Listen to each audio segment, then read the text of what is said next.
পাটনার শাহজাহানপুরে পথ দুর্ঘটনায় মৃত্যু হলো 8 জনের। সকলেই অটোতে ফতুয়া যাচ্ছিলেন। হিলসা দনিয়াওয়ান রাজ্য সড়কে অটোতে ধাক্কা মারে দ্রুত গতিতে ছুটে আসা একটি ট্রাক, আর ট্রাকের প্রচন্ড ধাক্কায় অটোটি ভেঙে চুরমার হয়ে যায়। ঘটনাস্থলে মৃত্যু হয়েছে 8 জনের।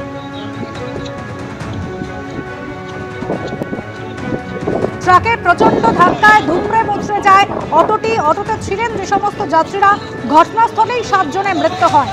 পথ দুর্ঘটনায় মৃত্যু 8 জনের, পরে হাসপাতালে মৃত্যু হয় আরো 1 জনের। সকলেই অটোতে ফতুয়া যাচ্ছিলেন। হিলসা দনিয়াওয়ান রাজ্য সড়কে এই ভয়াবহ পথ দুর্ঘটনা।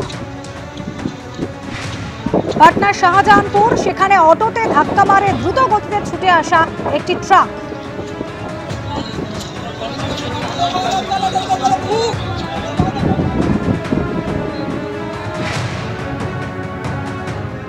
আগামীকাল দিনভর বন্ধ দ্বিতীয় হুগলি সেতু।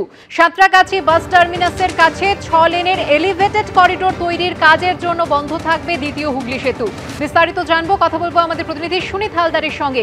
সুনীত, কোনো বিকল্প ব্যবস্থা কি রাখা হয়েছে?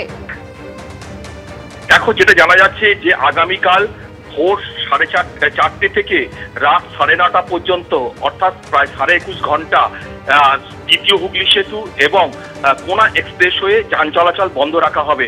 হাওড়া সিটি পুলিশের ডিসি ট্রাফিক একটা নির্দেশিকা জারি করেছেন। তিনি স্পষ্ট জানিয়েছেন যে কলকাতার দিক থেকে যে হাওড়ার দিকে যে গাড়িগুলো আসবে সেগুলোকে, এবং জাতীয় সড়ক ধরে যেগুলো হাওড়ার দিকে যে গাড়িগুলো আসবে সবগুলোকেই ঘুরপথে নিয়ে যাওয়া হয় বলে জানিয়েছেন। এবং এখনো পর্যন্ত যেটা জানা যাচ্ছে যে কোলাঘাট থেকে যেসব গাড়িগুলো আসবে সেগুলোকে নিবেদিতা ডোমজুর সলভ হয়ে নিবেদিতা সেতু হয়ে ওই দিক দিয়ে ঘুরিয়ে দেওয়া হবে।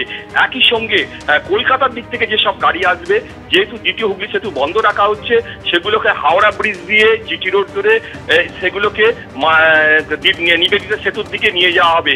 একই সঙ্গে যেটা জানানো হচ্ছে যে বেশ কিছু গাড়ি যেগুলো জাতীয় সড়কে ওঠার কথা, সেগুলোকে কাজীপাড়া হয়ে আন্দুল রোড হয়ে সরাসরি শাখায় আলমপুর মোড় আছে সেখানটা মোড় হয়ে জাতীয় সড়কে উঠবে।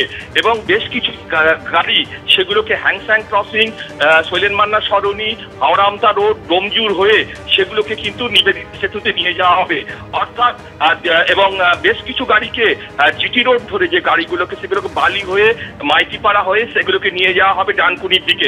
এবং যেটা জানা যাচ্ছে যে এই যে বিভিন্ন রুটে গাড়িগুলোকে ঘুরিয়ে দেওয়া হচ্ছে, সেইগুলোর মূল কারণ হচ্ছে দ্বিতীয় হুগলি সেতুর যে কেবল সেগুলোকে মেরামতি করা হবে।